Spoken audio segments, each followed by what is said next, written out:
Hello, everybody. Welcome back to our digital dialogues. I hope you missed us last week because we were not live last week, Cormac. No. And today we have a guest and a very special one. And I know you enjoyed this conversation because James is a pro and expert in the topic of AI. I will give you a little brief on James because the important thing here is to fire on with this conversation. So here we go. James Johnson helps B2B tech companies succeed online. He's a web developer since 1997 with considerable experience in electronics sector B2B. Strong professional skills in web development, particularly with Drupal, search engine optimization, marketing communications, and online marketing. We got to know James, Cormac, and I through a meetup group he founded called the Discussion Group. He told us he started this group during the pandemic, and it has grown to over 2,000 members. That is wow, because building a community is not an easy task. This means that James is a true connector. The group has expanded into several subgroups on WhatsApp where the real discussions, conversations, and dialogues take place. One of these groups is dedicated to AI and digital transformation, a space where Cormac and I have been learning a great deal from the insightful dialogues happening there. That's why we invited James to join us today to share with our audience a glimpse of his vast experience on this topic of AI and digital transformation and how he believes it impacts our connections and interactions. And of course, we believe, Cormac and I, that all falls under the umbrella of communication because everything starts and ends with communication. Cormac. Well, James, and everybody that's watching, I'm very excited that James is with us today because for me, not just in the discussion groups, but when Tuli and I went down and met you in person and saw the group that you'd set up, for me, it was wonderful because you had such a mix of profiles. It felt so very, very welcoming. And I think for people that are watching that are like Tuli and I, that are curious, that absolutely don't have a technical background, the wonderful thing I found about you in particular, James, is that you were able to kind of broach the entire conceptual end of things, which is where Tuli and I feel at least comfortable to have an opinion, but you also bring all of this technical part where we absolutely don't have those kind of opinions, but we know that one part supports the other part. So I'm excited about today's conversation. And as I had said to James beforehand, one of the things that Tuli and I love about this is where all the tangents the conversation can go on. But I would maybe start with the conceptual angle. And as you can see, I'm joining you today from my school. So AI is the present, but it's also the future.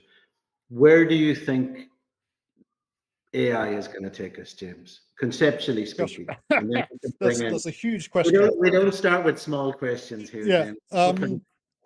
Yeah, that was a good introduction, Tulia. Thanks for that. I think it was probably based on my LinkedIn profile, which I haven't updated for about 4 years. So a little bit out of date. But you're right. Julia is Jessica Fletcher. So so I've been working with computers for forever. I was one of those teenagers that wrote computer games and I got them published, and that was mid 80s, so that would be 40 years ago now, right? And I've been working with computers since then, and in all kinds of applications, so both technical and creative ones. And I guess I'm privileged to have, this AI technical revolution is really the second one that I'm living through, because I was right there with the web revolution, which was an equivalent size change, I think. And at that time, I was head of what we used to call multimedia at the Natural History Museum in London. Amazing place. And yeah, it's fantastic. It was a great. I was there for several years. What a job! It was a fantastic job. And at that time, so this was late 90s, I designed the Natural History Museum's website, and it was one of the top ones in the country because we had great content and we were really quick to put it online. And so I used to get interviewed a lot then about what I thought about the future of web technologies and the what kind of changes web technologies would have. So it's interesting to compare the two, because you're seeing a lot of the same things occur. The technology is changing very, very rapidly, the AI technology. You know, a day doesn't go past when you don't get a new announcement. And that was happening then. And lots of people were making big predictions. And one of the interesting things is, in retrospect, is that a lot of the predictions were just wrong. For example, the head of the MIT Media Lab, and the MIT Media Lab was a really big thing in the early days of the web, a guy called Nicholas Negroponte, he predicted that by 2020, there wouldn't be any paper books published anymore.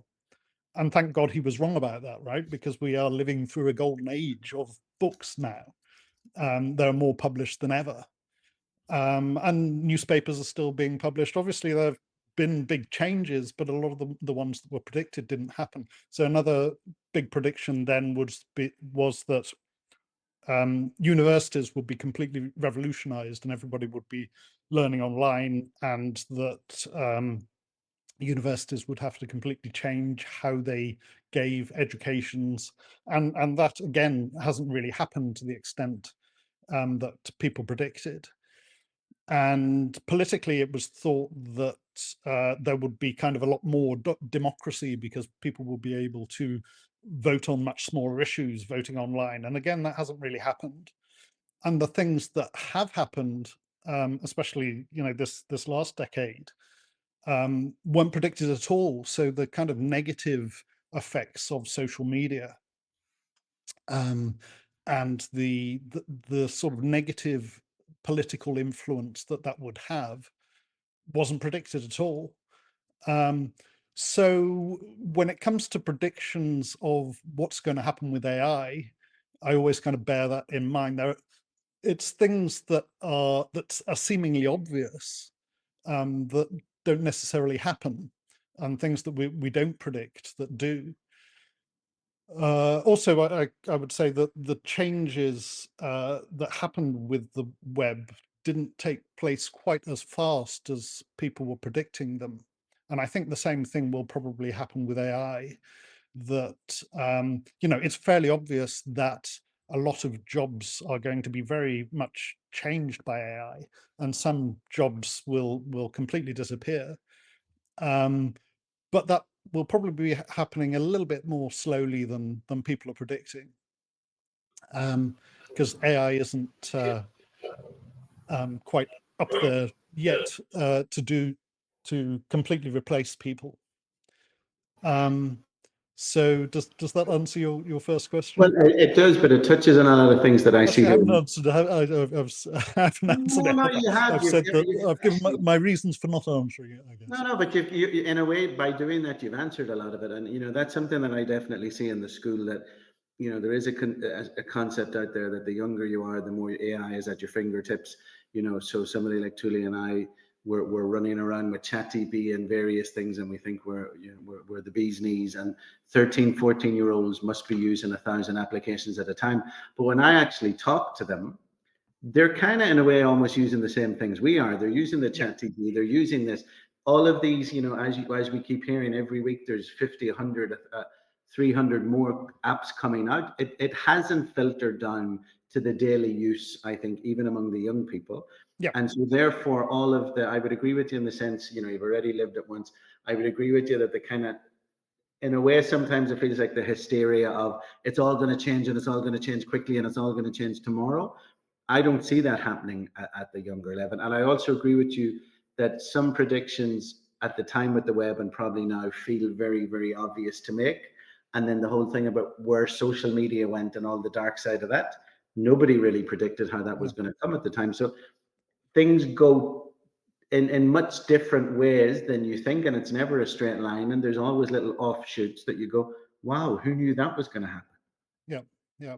And also this kind of feeling that it's different this time. I remember very much during the early days of the web, Alan Greenspan called it irrational exuberance. There was this in the markets, all of the web companies, the share prices went through the roof and then crashed. And I can see that very much happening at the moment as well, that some of the AI companies are way overvalued and don't have a particularly large moat with their particular products. And because things are changing so rapidly, the companies that seem to be at the forefront right now, give it a couple of years and they probably won't be. There's lots of names from the early web, AOL or Napster and Yahoo and companies like that, that were really enormous right in the early days. And within a few years, hardly anybody had heard of them. And nowadays, pretty much nobody knows them. So the changes are going to be very big, and they are going to come, and they are going to come a bit faster this time than they did then, but they're going to be different to how people are predicting. And yeah, it may not be quite as fast as everybody's going to be out of a job tomorrow kind of thing.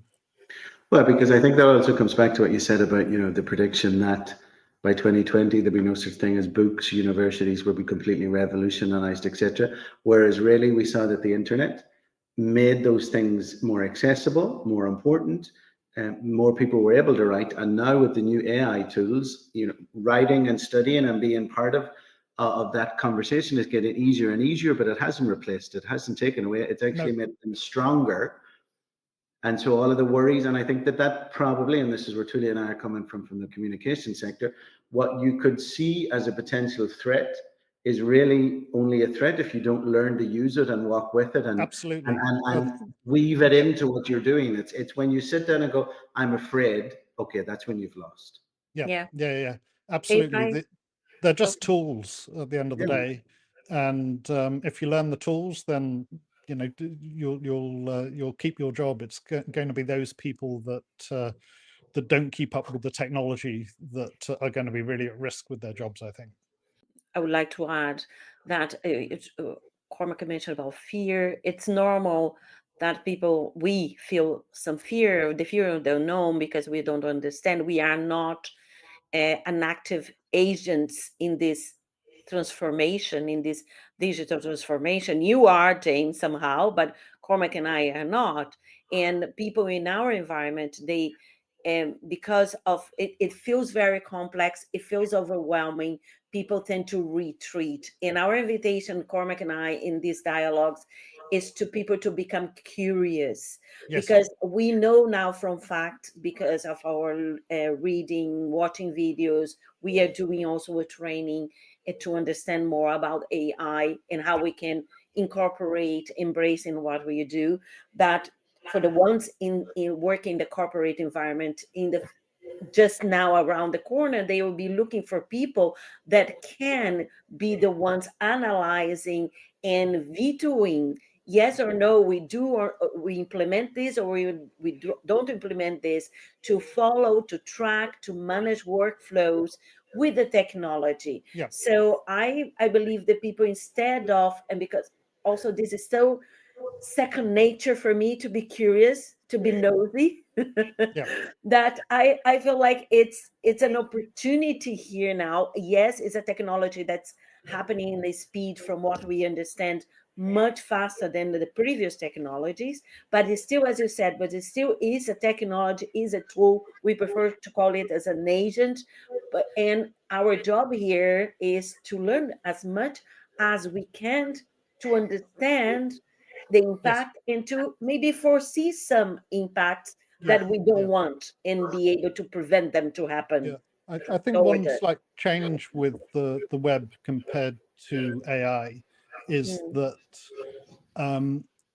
AI isn't intuitively understandable, and I think that's quite a big issue, that people use it a little bit and don't really understand what it is they're interacting with, and you get a lot of people coming away with quite incorrect conclusions about what it is that they're interacting with. I think it's deceptive because the large language models, the interface is chat, so you're speaking to them in language, so it feels a little bit like speaking to someone, and so people will treat it like that, and then it comes back with a response that doesn't fit what they wanted, and they think, oh, this is a load of rubbish, this doesn't do what I want. Can I say And something on that? Just sorry. interrupting you. Can I say something on that? Just interrupting you because it coming from the communication. I was discussing this with a friend the other day. I say, you ask your ChatGPT, imagine XYZ. It cannot imagine. Yeah. It Yeah, cannot absolutely. imagine. So this is not the language Yeah. that you have to use. I wanted to feel like, no, it does not feel anything. Yes. And this for me is the fascinating part for us, all communicators that are watching this, Yes. to think about the language we are using to ask what we want. Yeah. But that we can also translate to our real life and start thinking the language we are using to communicate with others.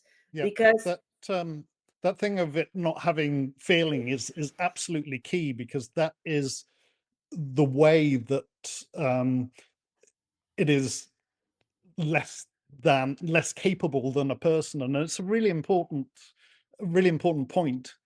You as communicators know that emotion is really the key thing in communication, right? If you think of all of the great speeches, I have a dream, we'll fight on the beaches, all of that stuff. We're not doing this because it's easy, but because it's hard, all of those kind of things.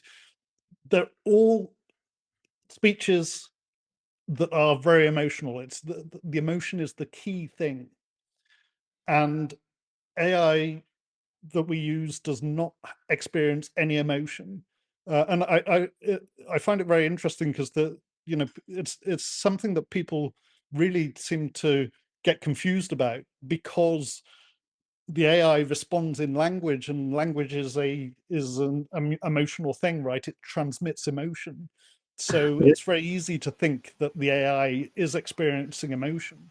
But one of the ways I like to explain it is that the AI models that we use, actually, if you look at how they work, you could make one of those AIs in Excel, in a very big spreadsheet, for example, right?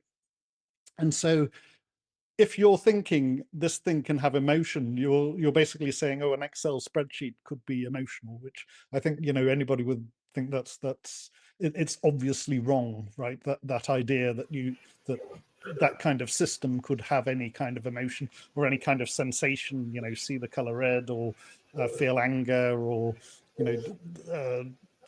appreciate music, right? It's just putting pixels on a screen, words on a screen, and you're just reading them, and it's doing it on a probabilistic basis, not on the basis that we do it on the basis of emotion. So it's a very different thing, and that's why it doesn't present any threat at all, I don't think, to professional communicators, because it won't replace you, because it can't do what you do, right? Those were two words that always struck fear in my heart whenever I was in a project. Let's make an Excel spreadsheet. Oh, let's just write it, and I can't get in there. But also, I think there's a cultural thing here. I don't know how you approach it, James, but I find myself being very Irish, and and saying, good morning, would you mind helping me with this? Whenever Please. I answer, I go, thank you very much, that was great, I really liked your answer. And Yeah. I feel it. And then when I'm in this conversation and I'm going, I know it's not a real person, I know there's not emotions, but I can't just give it orders. I think that's fine. I do it as well. I'll often say thank you and things, but the way I think of this is that I'm doing it for myself. I want to be the kind of person that's nice to others, right? And I don't want to get into the habit of treating it like a machine, because it's actually communicating with me. And I think it's good practice to do. Also, you actually get better responses for a whole bunch of reasons if you're polite. Okay, well, can you explain that a bit further then? Because I honestly thought it was my own little madness. I was going, why am No, or you really, or your So- charm, getting better Carl, answers from than I your can charm. tell there's a technical reason. So the large language models are trained on huge amounts of data, and that data contains words, and those words are expressing emotions. So there'll be lots of, so for instance, in chat data that it's processed, there'll be lots of people saying please and thank you, right? And so if and in those kind of interactions, if people are being nicer to each other, they'll be getting better responses. So it's just a statistical probabilistic thing that if you're nicer to it, you're more likely to get a better answer. Also, another thing I like to keep in mind is that I kind of like there's a Japanese idea of sort of being nice to things that have been nice to you. So you actually, and people do this, right? They name their cars and and whatever, and they talk to them. And I didn't see any harm with that at all. It doesn't mean that you actually believe this car is a real thing, a real individual. So yeah, I have no problem at all with saying please and thank you to them. True, but it is still a curious step, because I constantly, it's just the habit I've got into now in this new relationship. Polite language, please and thank you. It wouldn't occur to me. I wouldn't dream of doing that in a Google search. I mean, and I can go from one instantaneously into the other, and at Google, it's like, give me this. Because and the then I go back to interaction, Chatty and say, dear Chatty, you look great today. it's a chat interface. Yes. Yeah, you have to be careful not to let that influence you, though, because I find sometimes, I'll have a particular idea and I'll ask ChatGTP, what do you think about this? And it'll say, that's a great idea. And I like, it gives me an emotional response. Oh, ChatGTP thinks that's a great idea. And you have to kind of try not to do that too much, because of course it is just a statistical model that you're working with. Yeah. Yeah.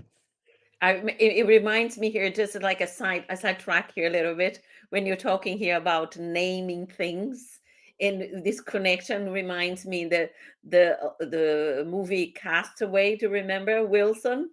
Right. The coconut. It was Yeah. a coconut, or it was a ball? It was a ball, wasn't it? It was a ball, no? That he got so attacked. And when the ball disappeared in the ocean, I cried. Mr. Wilson. Yeah. It's the same. It's just human nature. And as I said, James, the big difference with Google, because there's no really an interaction. When you have an interface that interacts with you, you first think you want to have a name. Can I call you? And you put a mine is called Spocky because of Star Trek. I remember Star Trek, Mrs. Spock. So Cormac has Chatty. So it's kind of like you humanize things, and then back to you. We have to be careful, because also we can shoot our own foot because of that. Yeah.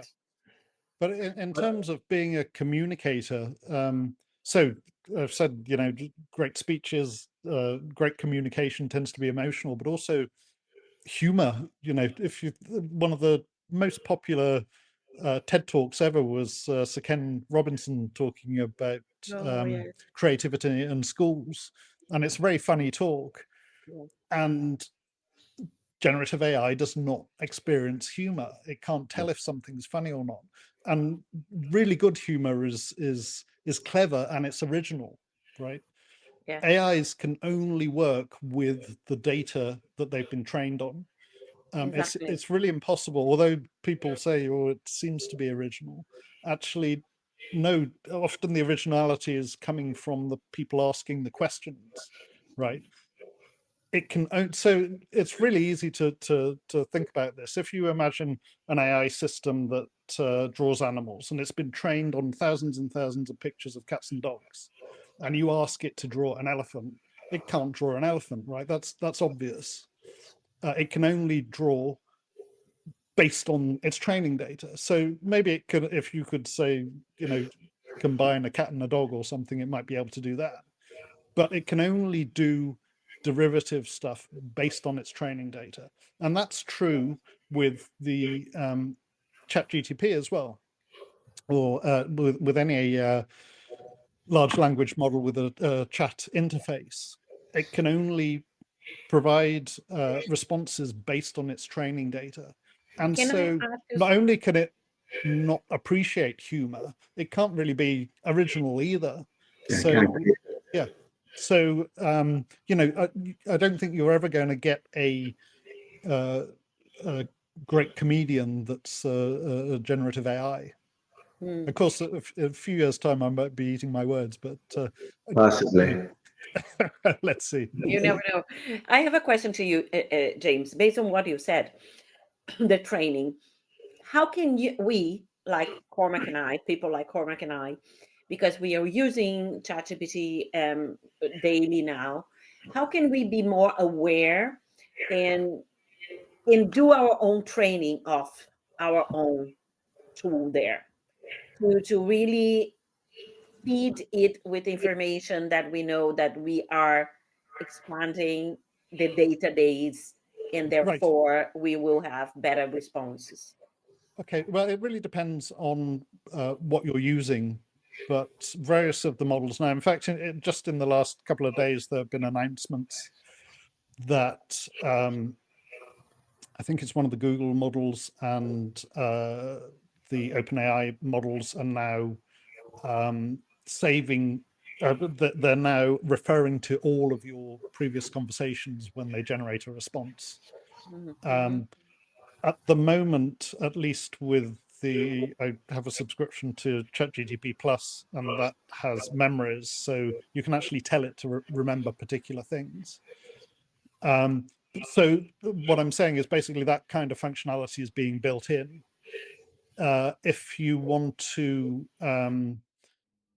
for a business, it's another question. That there are ways to make AI systems that are trained on your own data, but that's a whole other field. Mm. Because what we've seen with the people that we started using it with in terms of training is that, and you're absolutely right, when you're communicating, no matter what you're doing, there has to be an emotional component. But there's so much scope for the basic legwork to be done, whether it's that it helps you with an audience analysis, whether it helps you bounce around some ideas, whether it helps you put those ideas in some sort of an outline that you then take and make your final decisions, start weaving in your own creativity. But the amount of time and brain space that's saved in those initial potentially 1 to 10 steps for you then to come in and polish it into something extraordinary, which yes, you can argue you could have got there anyway on your own. It might have taken you longer time, etc., etc. But the speeding up and the effectiveness of the time to get you to basically the same place, and arguably in some cases more, because you do have a brainstorming partner. I know it's not a real person. It can come back and say, maybe not, maybe yes, more examples.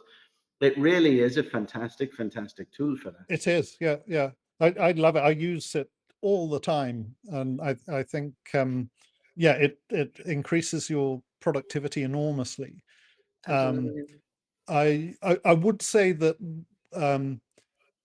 you always need to be a little bit cautious, and you use it as part of your own processes, but don't take what it says. Don't ask it to write your emails or write your scripts or things like that. Do your research with it. Yeah. Always be a little bit questionable about, what it returns, and think, okay, fact check what it returns, especially if it's stuff that you're not expecting. One of the problems with these systems is that they can be apparently right, they can be persuasively right.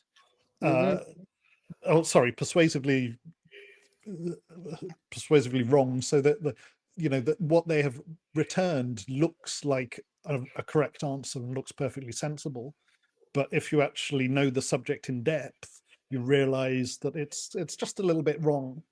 So very often the stuff that you're returned is just a little bit wrong. So people talk about hallucinations, and hallucinations aren't quite as bad as they used to be. That's a problem that's getting less. But the reason that occurs is because if you ask it, what's the tastiest fruit, for example, and why, right?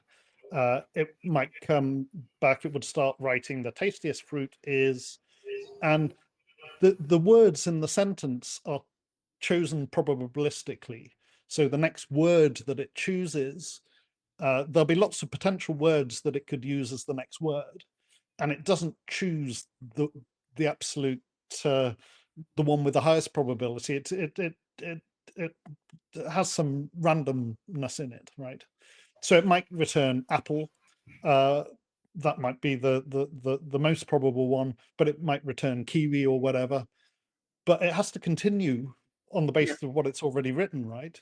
So it might choose for that word something that's a bit unusual. The roll of the dice might be such that it's put something odd as a result, but it has to continue that sentence. And so then it will go on to justify what it's just said, right? So that's one of the reasons why these you get these hallucinations, because it doesn't respond in the same way every time, and it will vary its response for every single word in a sentence. That's beginning to get a little bit less of a problem, because there are new methods being used. So we have this chain of thought reasoning, where it doesn't answer the question straight away. It kind of thinks about it and thinks about it again and again, and that gets rid of that kind of problem.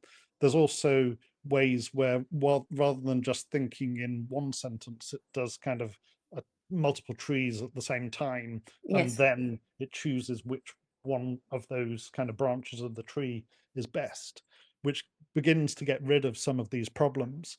But you've always got to be skeptical. Also, going back to that thing about with the cats and the elephants that I've said, so if you're asking a question where there's lots of stuff in its training data about that subject, then it will probably give a good response. If you're asking for something very obscure, or where there isn't anything in the training data, it will provide an answer. Whatever answer, and it doesn't say, it doesn't know whether it's a good answer or not that it provides. It just provides the answer.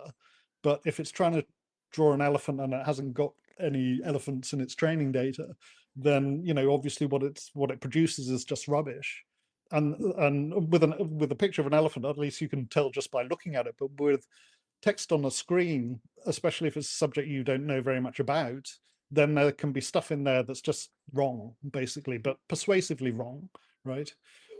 So you've always got to keep that in mind. I always, when I'm searching for something that is complex data or has statistics, numbers on it, or whatever, something that is beyond my scope, I always ask for links for the sources. Yeah. So that's a good way to double check. And sometimes, because Perplexity, for example, I was checking about the autonomous, like sole traders in Spain. The best place to be a sole trader. And then Spain was the second one. I was suspicious immediately. And then they said that in Spain there was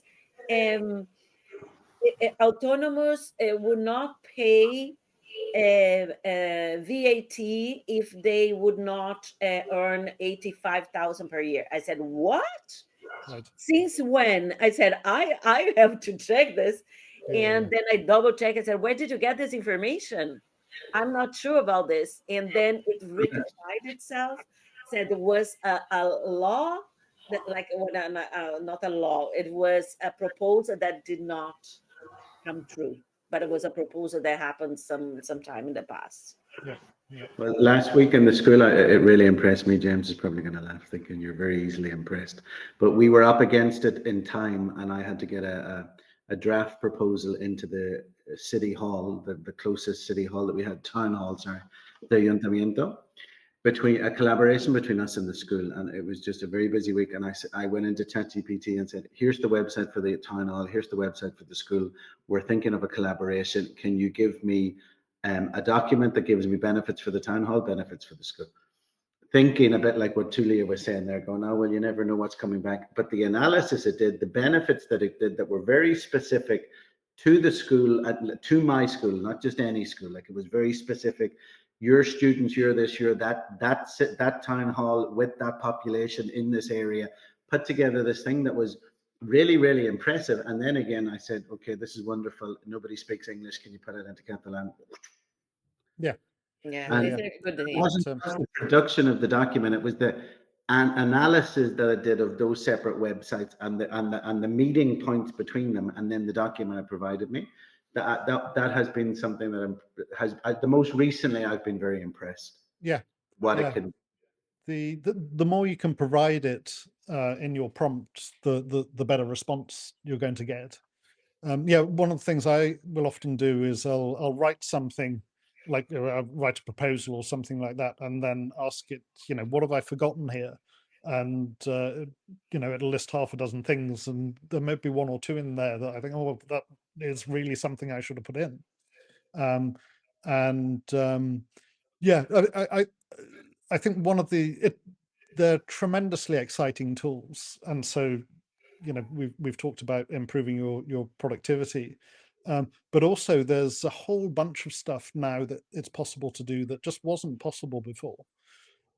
So a lot of creative people, artists and illustrators, people like that, are very concerned, and rightly so, about generative AI. And they should be angry about how the AI companies have abused copyright. That is a really, really big issue. But the AI is, people should be protesting more about that, I think. But that aside, the AI is here to stay. And as a creative professional, there's suddenly, or even just for your personal creativity, there's suddenly a whole bunch of stuff that you can do now that you couldn't before. And that's tremendously exciting. So pre-AI, if you wanted to make a animated cartoon, for example, and you're an individual, that if it's hand-drawn animation, you'd be talking, a year maybe for a 20-minute animation, something like that. And now you could do that in maybe a couple of months, right? So or if you I've always fancied the idea of doing a graphic novel, but that's take a long time, right? Well, now I could potentially do that in a few months, I think. So there's all these possibilities that we didn't have before. So I think that one, you should be trying to use this stuff every day to get to understand it, and two, you need to be thinking, okay, what are the new possibilities? What are the new things that I can do now that I couldn't before? And I find it's very exciting. I think a lot, and this is where you're very well placed to answer this question. A lot of times, and I say this for myself and Tulia, but then as we're talking to other trainers or people that we're training, there is this kind of an idea of, I either don't go anywhere near it and therefore need zero technical knowledge, or I get involved and I suddenly have to have a huge amount of technical knowledge. People don't seem to imagine that there's a middle ground, or that it can be incremental. It's like, I know nothing, I don't need to know anything, I have to know everything, I have to be on top of everything. And this incremental stage, people don't seem to think it exists with it. And it definitely does. In fact, at the moment I'm working on an online course I'm going to be giving in starting in a few weeks' time, which will be focusing on AI engineering specifically for data visualization. So with AI as a field, there are people that make the models and research and develop the models, and that's an extremely specialized field. It's got a lot of hard maths in it. It's difficult to do. But then there's using the models, right, for different jobs. And there's different levels of sophistication that you can do that at. So, you know, at the basic level, you can do stuff like just asking it to do particular tasks. But you can automate that, and you can add in, so it's querying your own databases and all that kind of stuff. And this is a different level of difficulty, and you don't have to be a PhD level mathematician to be able to do this stuff. And it's going to be extremely important for a lot of people, I think, just as a lot of people now, you were saying you dislike Excel, but an awful lot of people, of course, know it at a pretty high level because they need to, because of their work. So the kind of things you do with Excel, you'll be able to do you know, much more sophisticated things with generative AI. And it's just a case of kind of learning that technology. And it's, yeah, like I said, there's all these new possibilities of things that you can do. So yeah, I agree that there is a view that it's something that's very technically complicated, but that's only really the you know, if you actually are making the models themselves. That's difficult stuff. It's hard maths. James, If you're using them, then that's called AI engineering. And yeah, the really, there's so many possibilities in that. I'm very excited about it. James, I have a question to you. Is based on my own understanding of this whole process, and I want to see how you feel about my statement here. I've been communicating the past year that we are living in a monologue world, that social media brought us into a monologue because posts are monologues, emails are monologues, and articles are monologues. And even we don't call each other anymore, we send audios, which are another form of monologue. Yep. And since we started with like using the generative AI, precisely in my case, I had this hint, this aha moment that the fact that we have to understand how, not understand and revisit our way of communication in order to get the agent to perform and give the results we want, we are forced to get back to dialogues. Right. Yeah, well, Yeah, that is the nature of the interface to the exactly. AI.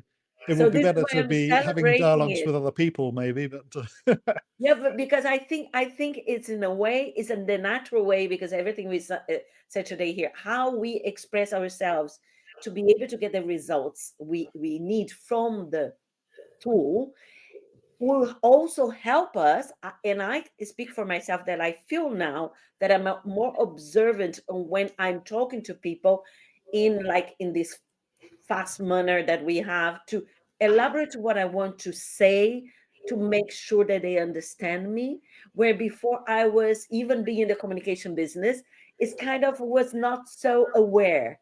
And now I'm really aware, because when I sit here to work with my Spocky, I really think how I want to express myself. Sometimes I correct myself several times to make sure that I am expressing in a way that I believe I will get the response that will be yes, satisfactory to my standards, to what I'm looking for.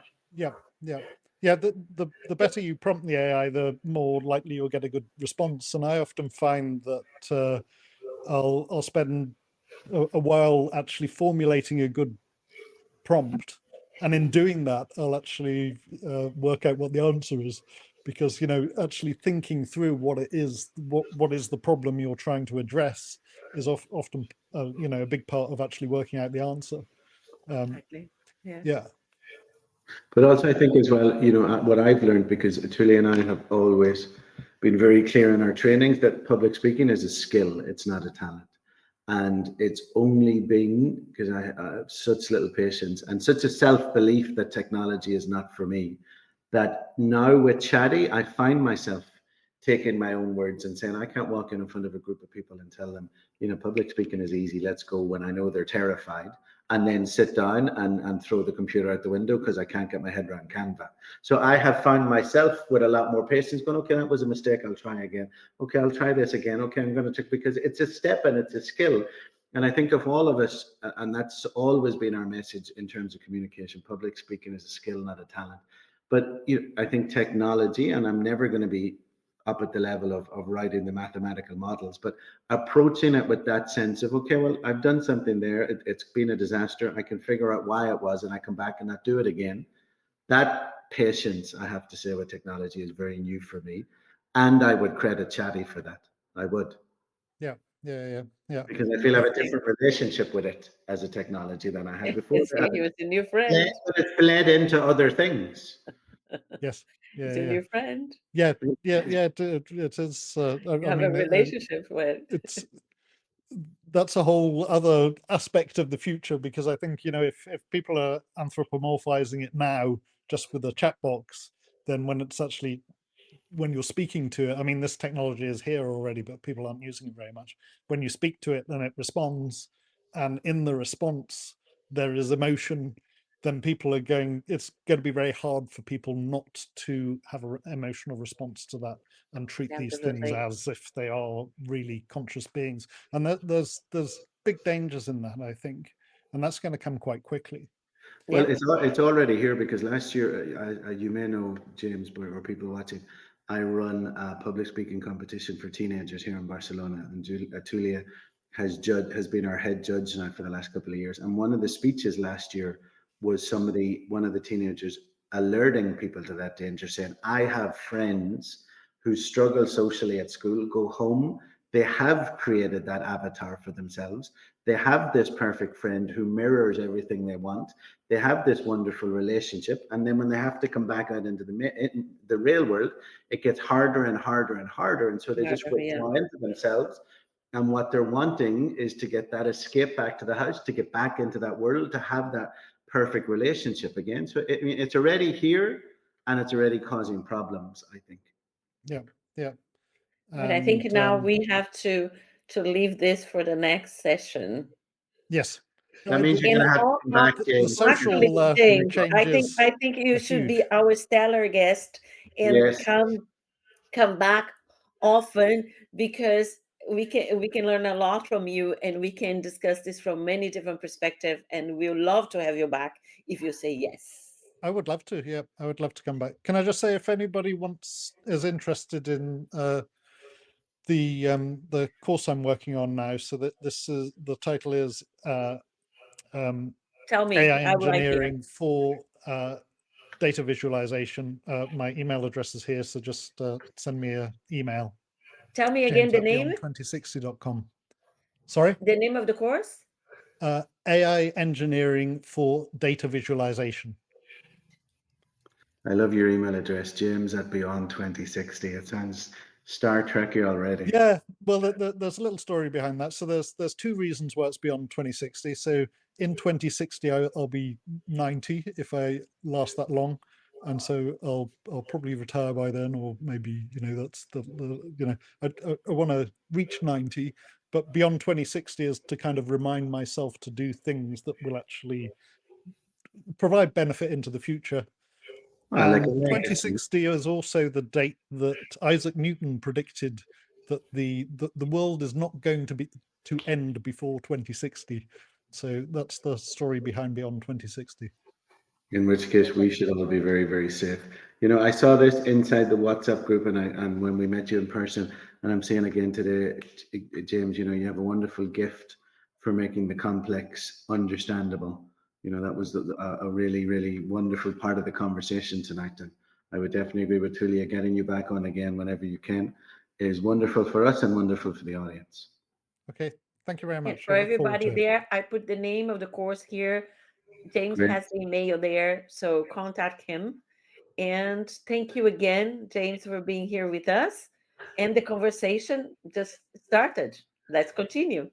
Okay, Because thanks, everything guys. starts, Tulia, with Everything communication. starts with communication. Communication. We never Thanks, get it Tulia. right. Goodbye. Thanks, Tulia.